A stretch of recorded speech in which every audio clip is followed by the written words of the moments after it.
EVM machine के विरोध में महारैली, दिल्ली के विधायक राजेंद्र गौतम, सामाजिक कार्यकर्ता, सामाजिक संगठनों का संयुक्त मंच, कानपुर जीआईसी ग्राउंड में आयोजन किया गया। में देखते हैं कि आजकल सॉफ्टवेयर कितना तेजी से फैल रहा है। मनुष्य से मशीन संचालित होती है, मशीन से मनुष्य संचालित नहीं होता है। मशीन को जैसा हम ऑपरेट करेंगे वैसी ज्योतिबा फूले जी, सावित्रीबाई फूले जी, फातिमा शेख जी, पेरियार रामासाहेब नायकर जी, साहू जी महाराज, डॉक्टर बाबा साहेब अम्बेडकर जी, माता रमाबाई जी और मान्यवर कांशीराम साहब के चरणों में कोटि कोटि नमन करते हुए आदरणीय विद्यार्थियों और सभी साथियों को क्रांतिकारी जय भीम, आदाब, नमो बुधाय। इसको हटाना साथियों, अनुसूचित जाति, जनजाति, पिछड़े वर्ग के साथ साथ अल्पसंख्यक, इन चारों को मिलकर बहुजन बनता है। लेकिन इस बहुजन को अल्पजन, इस बहुजन को अल्पजन कुछ समझता नहीं है। अल्पजन लगातार उनका उत्पीड़न कर रहा है और जो सरकारें ईवीएम से जीत के जाती हैं उन्हें बहुजन की वोट की कोई कदर नहीं है। ये भरोसा देश के प्रधानमंत्री के अंदर कहां से आता है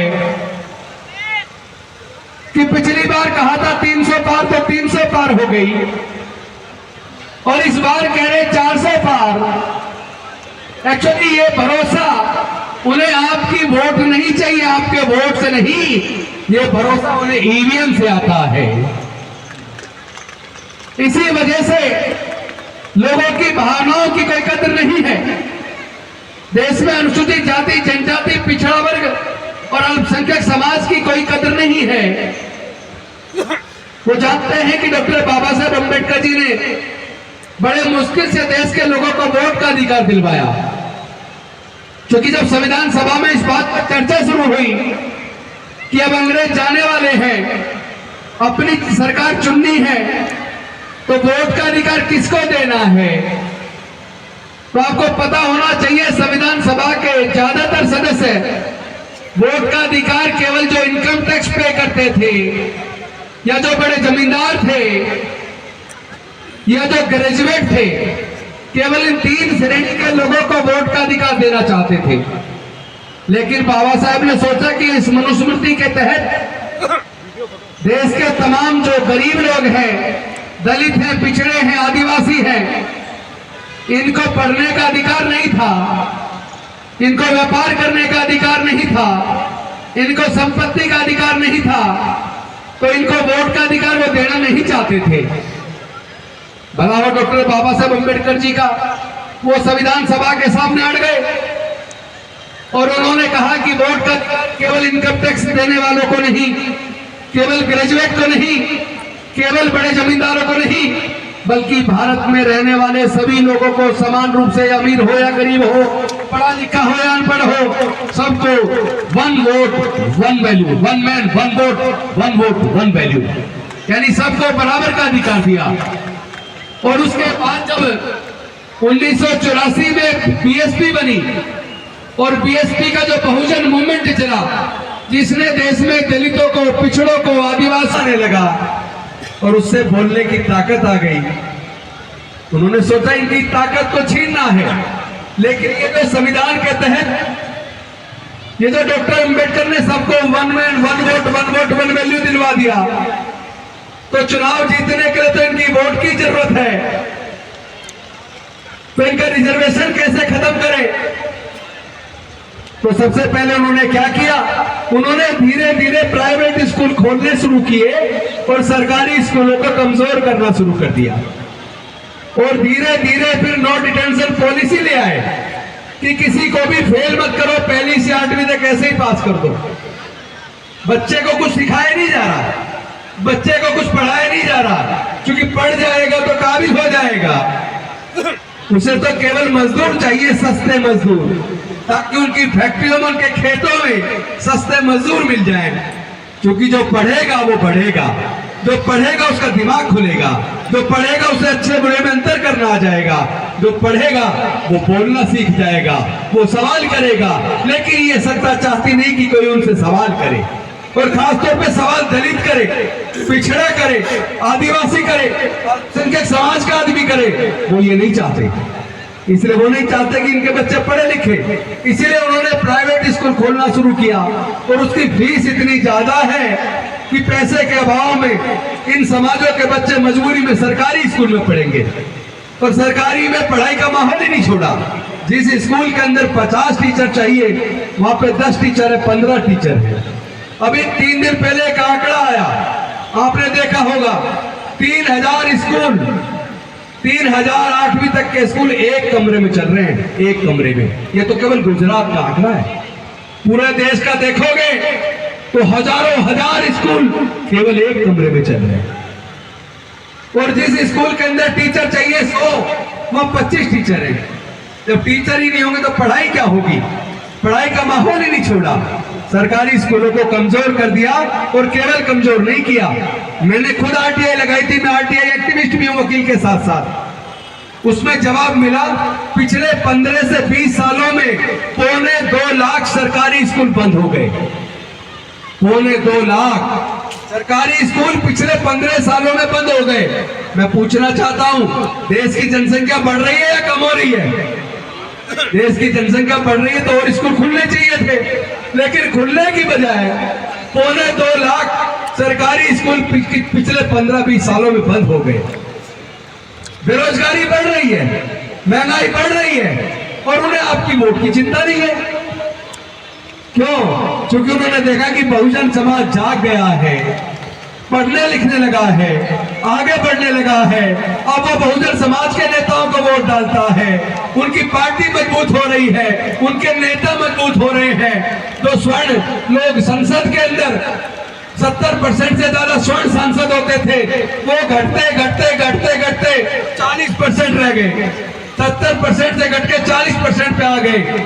तो उन्होंने कहा कुछ तरीका निकालो, तो वो ईवीएम ले आए। और ये ईवीएम के अंदर एक रियल टाइम क्लॉक होता है, रियल टाइम क्लॉक घड़ी होती है, घड़ी।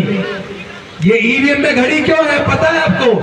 अगर आपको जल्दी उठना है, सुबह आपको ट्रेन पकड़नी है, तो आप अपने मोबाइल में टाइमर लगाते हो, अलार्म लगाते हो, ताकि सुबह अलार्म बज जाए और आप उठ जाओ। लेकिन एक सवाल मैं आप सबसे पूछना चाहता हूं, अगर आपके मोबाइल के अंदर टाइम क्लॉक ना हो, टाइमर ना हो, तो क्या सुबह आपका अलार्म बजेगा? नहीं बजेगा ना। जिस तरह सेना के लोग आपको पता है टाइम बॉम्ब भी बनाते हैं, लेकिन अगर टाइम बॉम्ब के अंदर टाइमर ना हो, उसमें डेट और टाइम सेट करने की व्यवस्था ना हो, तो क्या टाइम बम बनेगा? क्या वो फटेगा? क्योंकि उसमें तय किया जाता है कितने तारीख को कितने बजे फटना है। तो अगर उसके अंदर टाइमर ना हो, टाइम क्लॉक ना हो, तो कभी भी टाइम बम नहीं बन सकता। उसी प्रकार जिस तरह अलार्म आप अपने फोन में लगाते हो, अगर उसमें टाइमर ना हो, उसमें डेट और टाइम सेट किया जाता है, तो अलार्म बजता है तो आप उठते हो। उसी प्रकार अगर इस ईवीएम मशीन के अंदर अगर रियल टाइम क्लॉक ना हो, तो वो जो सॉफ्टवेयर बनाते हैं, 4 लोग की कमेटी है, वो 4 लोग आईआईटी के प्रोफेसर हैं, वो ये सॉफ्टवेयर बनाते हैं, वो प्रोग्रामिंग करते हैं, और उसमें प्रोग्रामिंग कर दी जाती है डेट के हिसाब से। कैसे की जाती है मैं एग्जांपल देके बताता हूँ। सपोज करो चुनाव 15 मार्च को है, तो वो जो सॉफ्टवेयर में जो प्रोग्रामिंग करते हैं, सॉफ्टवेयर बनाते वक्त उसमें प्रोग्रामिंग कर देते हैं 15 मार्च को सुबह 10 बजे से शाम को 6 बजे तक जितनी भी वोट पड़ेंगी, आधी वोट स्वैप होकर सीधे बीजेपी को चली जाए। तो होगा क्या? उससे क्यों करते हैं? टाइमर क्यों है? टाइम सेट क्यों किया जाता है? क्योंकि चुनाव की डेट को चुनाव से पहले हर पार्टी का हर प्रत्याशी का आपको पता बूथ एजेंट अंदर होता है। बूथ एजेंट को वो लोग मॉक पोल करवा के देखते कि वहां वोट डाल के देख लो। सबसे कहते हैं 10-10 वोट डाल के देख लो। तो वो जो 10-10 वोट डालते तो घड़ी फिर जो मशीन दिखाती है, तो जितनी वोट जिसको डाली उतनी निकलती है। क्योंकि उस वक्त टाइमर के हिसाब से चोरी तय नहीं की है। चोरी तो तय की है दिन में 10 बजे से शाम को 6 बजे तक। और वो तय किए डेट तय करके चुनाव की 15 तारीख, अगर 15 मार्च को अगर चुनाव है, 15 मार्च को चोरी करनी है सुबह 10 बजे से शाम को 6 बजे तक। अगर उस मशीन के अंदर जो सॉफ्टवेयर जब डाला जाता है उसमें जो प्रोग्रामिंग की जाती है, जानते हो वो कब सर्वर से सॉफ्टवेयर के द्वारा डाटा डाला जाता है? जिस दिन विड्रॉवल की लास्ट डेट खत्म हो जाती है और पता लग जाता है कितने प्रत्याशी मैदान में चुनाव में बचे हुए हैं। उसके बाद चुनाव आयोग के जो कर्मचारी आते हैं, जो इंजीनियर आते हैं, वो आउटसोर्स होते हैं, सरकारी कर्मचारी नहीं होते, आउटसोर्स होते हैं। वो आते हैं हर बूथ, जहाँ पे बूथ होता है उसके बाद जहाँ पे रखी होती है मशीनें, वहां जाते हैं और जाने के बाद उसमें सॉफ्टवेयर डाला जाता है, प्रोग्रामिंग डाली जाती है, उसमें कैंडिडेट फाइल डाली जाती है। एक तो कैंडिडेट फाइल डाली जाती है, दूसरी टाइम फाइल।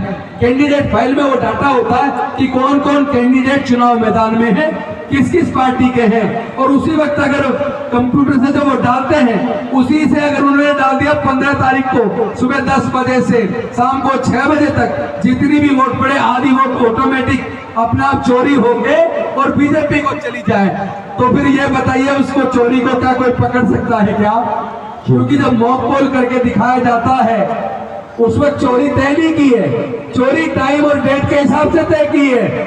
और आपको ये पता होना चाहिए, ये जो ईवीएम मशीन बनाने वाली कंपनी है भारत इलेक्ट्रॉनिक्स लिमिटेड और ECIL, इस भारत इलेक्ट्रॉनिक्स लिमिटेड के 7 डायरेक्टर हैं, 7 इंडिपेंडेंट डायरेक्टर हैं। 7 इंडिपेंडेंट डायरेक्टर में से 4 independent director Bharatiya Janata party के पदाधिकारी हैं। तो जिस कंपनी को चलाने वाले 7 इंडिपेंडेंट डायरेक्टर में से 4 independent director Bharatiya Janata party के पदाधिकारी हो, तो वो जो मशीन में सॉफ्टवेयर डाला जाता है, प्रोग्रामिंग की जाती है, उसका जो सोर्स कोड होता है, सोर्स कोड का इस्तेमाल करके जो सारी वोट की चोरी की जाती है, वो सोर्स कोड बीजेपी के उन 4 डायरेक्टर के पास होता है। और इंजीनियर सरकार के हैं नहीं, जो आके प्रोग्रामिंग जो सॉफ्टवेयर जो सर्वर के थ्रू डालते हैं वो तो प्राइवेट लोग हैं। तो एक बात बताइए, एक सर्वोच्च न्यायालय के न्यायाधीश थे, आपको याद होगा, जिन्होंने अपने सुप्रीम कोर्ट का मुख्य न्यायाधीश रहते हुए उनके लास्ट के 3 जजमेंट आपको बताता हूं। एक जजमेंट था बाबरी मस्जिद का, जिसमें सबूतों को दरकिनार करके, कानून को दरकिनार करके उन्होंने जजमेंट दिया भावनाओं के ऊपर। मैं पूछना चाहता हूं, आप लोग सब जानते हैं, फिल्मों में भी देखा होगा, कोर्ट चलती है कानून से और गवाही से, विटनेस से, एविडेंस से। तो मैं पूछना चाहता हूं, जिस केस के अंदर कोई गवाही नहीं है, कोई विटनेस नहीं है और कानून भी उसके फेवर में नहीं है, और सुप्रीम कोर्ट के चीफ जस्टिस और उनके कंपेनियन जजेस कहते हैं ये जजमेंट आस्था के आधार पे हम दे रहे हैं, तो वो जजमेंट क्या न्यायिक था? वो जजमेंट जुडिशियल जजमेंट नहीं था, वो तो दमनकारी जजमेंट था, वो तो भावनाओं पे आधारित था, आस्था पे आधारित था। और उसके साथ साथ दूसरा एक और जजमेंट उन्हीं जज साहब ने दिया, वो था राफेल के ऊपर।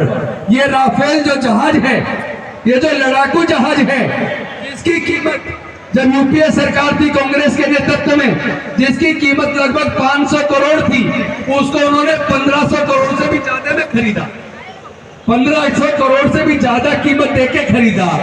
तो उसकी जांच की मांग लोगों ने, पूरे देश के लोगों ने की कि जो चीज 500 करोड़ से कम की मिल रही थी उसको 1500 करोड़ से ज्यादा में खरीदा, इसकी जांच करवा दी जाए। तो इन्हीं चीफ जस्टिस महोदय ने उसको डिसमिस कर दिया, राफेल की जांच कराने से इनकार कर दिया। और तीसरा जजमेंट उन्हीं जज साहब का था, जो जस्टिस लोया जी की हत्या हुई थी, उसकी हत्या की जांच होनी चाहिए। कौन से नेता हैं जिन्होंने उनकी हत्या की है? तो कौन से वो नेता जिनके दबाव में इन्हीं चीफ जस्टिस ऑफ इंडिया ने जांच कराने से इनकार कर दिया। और जैसे ही ये चीफ जस्टिस पद को इन्होंने अपना पूरा किया, रिटायर होते ही ये तुरंत राज्यसभा के सांसद बन गए। इसका मतलब क्या है? पर्दे के पीछे सफेद और काला साफ नजर आ रहा है कि एक राज्यसभा की छोटी सी कुर्सी के लिए अगर कोई आदमी अपने जमीन को बेच सकता है, तो फिर इस चुनाव को जितवाने के लिए आउटसोर्स इंजीनियर जो सरकार के अधिकारी भी नहीं है, क्या वो नहीं बिक सकते? क्या वो दबाव में नहीं आ सकते? और इसके साथ साथ दूसरा सबूत बताता हूं। पहला सबूत, ईवीएम मशीन में रियल टाइम क्लॉक क्यों है, घड़ी क्यों लगी है? इस घड़ी की क्या जरूरत है? क्योंकि डेट और टाइम सेट करके वोट की चोरी करनी है, इसलिए घड़ी है। दूसरा सबूत, क्योंकि ये जो ईवीएम बनाने वाली कंपनी है, उसके साथ इंडिपेंडेंट डायरेक्टर में से 4 independent director Bharatiya Janata party के पदाधिकारी हैं, सोर्स कोड उनके पास है। तो वो पदाधिकारी जो बीजेपी के हैं, वो क्या निष्पक्ष चुनाव कराएंगे? नहीं कराएंगे। तीसरा सबूत बताता हूं, माननीय सर्वोच्च न्यायालय ने एक व्यवस्था दी थी कि ये जो इलेक्शन कमीशन है, इसके जिम्मेदारी बनती है पारदर्शी, स्वतंत्र और निष्पक्ष चुनाव कराना।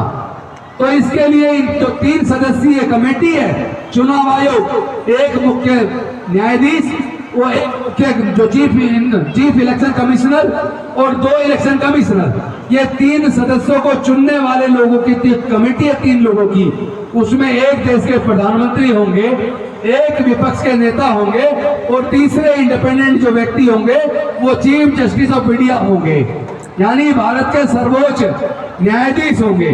लेकिन मोदी जी डर गए कि अगर 3 सदस्य जो इलेक्शन कमीशन का गठन करेंगे, उसके अंदर अगर चीफ जस्टिस ऑफ इंडिया होंगे तो फिर गड़बड़ी कैसे होगी। वो संसद में एक बिल लेके आए और उन्होंने सर्वोच्च न्यायालय की दी हुई व्यवस्था को बदल दिया, नया कानून बना दिया और उसमें कर दिया इलेक्शन कमीशन का गठन करने वाले 3 लोगों में 2 लोग केंद्र सरकार के होंगे, एक देश के प्रधानमंत्री और दूसरा केंद्रीय एक और मंत्री। तो 3 में से 2 तो हो गए केंद्र सरकार के यानी भाजपा के और एक हो गए विपक्ष के नेता। तो बहुमत किसका हुआ? बहुमत हुआ भारतीय जनता पार्टी का या केंद्र की सरकार का। तो जो चीफ इलेक्शन कमिश्नर और 2 इलेक्शन कमिश्नर बनेंगे वो किसकी मर्जी के बनेंगे? वो भारतीय जनता पार्टी की मर्जी के बनेंगे। ये तीसरा सबूत है कि किस तरह चोरी होती है। चौथा सबूत, आपको पता है ये जो वोट डालते हैं आप, उसको जिस पे आप बटन दबाते हैं उसको कहते हैं बैलेट यूनिट।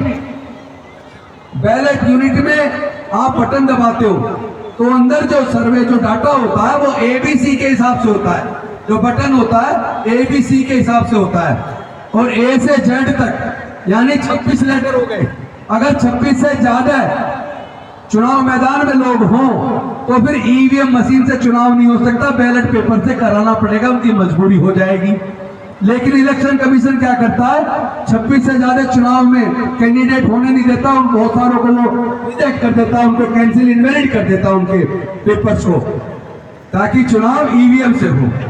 तो ये चौथा सबूत है। 5वां सबूत बताता हूं मैं आपको कि ये किस तरह हो रहा है। आप बैलेट यूनिट दबाते, बैलेट यूनिट में आप बटन दबाते हो, वो मैसेज भेजती थी कंट्रोल यूनिट को। कंट्रोल यूनिट इलेक्शन कमीशन के अधिकारी के हाथ में होती है। उसके अंदर मैसेज आता है उसके द्वारा बैलेट यूनिट से कि भाई ये ए को इसने वोट दिया है। मान लो सपोज करो ए का मतलब बहुजन समाज पार्टी, बी का मतलब भारतीय जनता पार्टी और सी का मतलब कांग्रेस। अगर आपने ए दबाया तो बैलेट यूनिट मैसेज देती थी कंट्रोल यूनिट को कि ये तो बहुजन समाज पार्टी को वोट दिया है। अगर आपने सी दबाया तो मैसेज आता है कि कांग्रेस को वोट दिया है। और फिर उस मशीन के द्वारा मैसेज आता था वीवीपैट के अंदर, यानी जो मशीन जो कंट्रोल यूनिट मैसेज देती थी उस मैसेज से फिर पर्ची निकलती थी और वो लाइट जलती थी 14 सेकंड और उसमें ग्लास होता था सफेद कलर का, पर्ची भी दिखती थी, कट के नीचे गिरती हुई भी दिखती थी। इन्होंने क्या किया, अब ये उल्टा कर दिया, यानी ऐसे जो मैसेज जाता था, जिससे मैसेज आता था कौन सी पर्ची छपनी है, उसकी बजाय उल्टा कर दिया। पहली बात तो इन्होंने सफेद ग्लास की जगह काला ग्लास लगा दिया। दूसरी बात 14 सेकंड की बजाय अब लाइट जो है वो 7 सेकंड चलती है। तीसरी बात, अब आप बटन दबाते हो बैलेट यूनिट से, लेकिन मैसेज अब सीधा कंट्रोल यूनिट में नहीं जाता, मैसेज आता है वीवीपैट के अंदर और वीवीपैट मशीन में सारा सिस्टम जो है वो कंप्यूटर से डाला जाता है, यानी एक तरह की इलेक्ट्रॉनिक डिवाइस है और इलेक्ट्रिक डिवाइस कोई भी सेफ नहीं होती। इलेक्शन कमीशन खुद कहता है कि 2% से 4% के बीच गड़बड़ हो सकती है। तो भैया मैं पूछना चाहता हूँ, ये जो राजस्थान की सरकार बनी है तो केवल 2% वोट के अंतर से ही बन गई। 2% वोट के अंतर से तो बीजेपी की सरकार बनी है।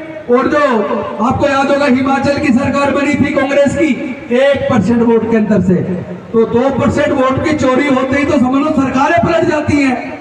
और फिर भी उसके बाद भी आप ईवीएम से चुनाव करा रहे हो। इसका मतलब ये हुआ अब सारी की सारी ईवीएम मशीन के द्वारा आपके वोट की चोरी हो रही है।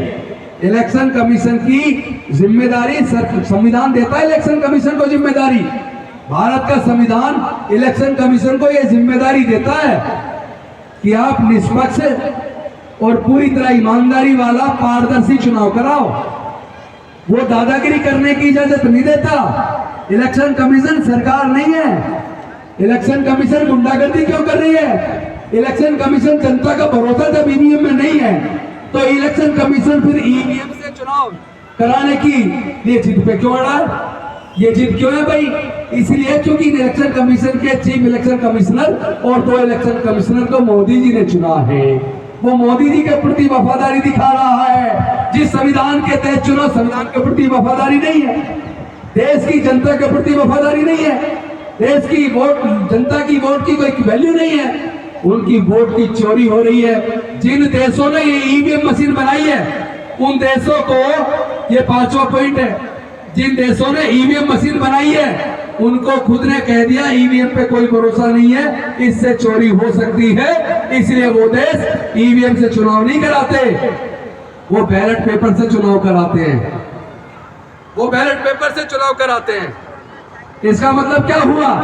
इसका मतलब ये हुआ कि ये जो मोदी जी कह रहे हैं, जो वो लोग आम आदमी की वोट की कोई वैल्यू नहीं कर रहे हैं, किसी की वोट के बारे में चिंता ही नहीं कर रहे। इसलिए नहीं कर रहे क्योंकि आपको पता होगा अभी पीछे छत्तीसगढ़ के चुनाव का रिजल्ट आया, वहां से एक बसपा के कैंडिडेट थे, जिस बूथ पे उनका खुद का वोट था, ये 6वां पॉइंट है, जिस बूथ पे उनका खुद का वोट था, उनके परिवारों का वोट था, उनके रिश्तेदारों का वोट था, जब वो काउंटिंग पे बैठे हुए थे और उनकी खुद की मशीन खुली, उनके खुद के बूथ की मशीन खुली, आपको जानकर ताजुब होगा उनको वोट मिला 0। वो कहने लगे कि हो सकता है रिश्तेदार खपाओ नहीं दिया वोट, हो सकता है मेरी पत्नी और बच्चे भी मेरे खपा हो गए, उन्होंने भी नहीं दिया वोट, लेकिन मैंने जो वोट अपना खुद अपने हाथ से अपने आप को दिया वो मेरा वोट कहा गया। लेकिन इलेक्शन की दाढ़ी में तिनका, ठीक है, तो तुम तो दिखा रहे हो और आपको पता है लगभग 18-19 लाख मशीनें गायब हैं।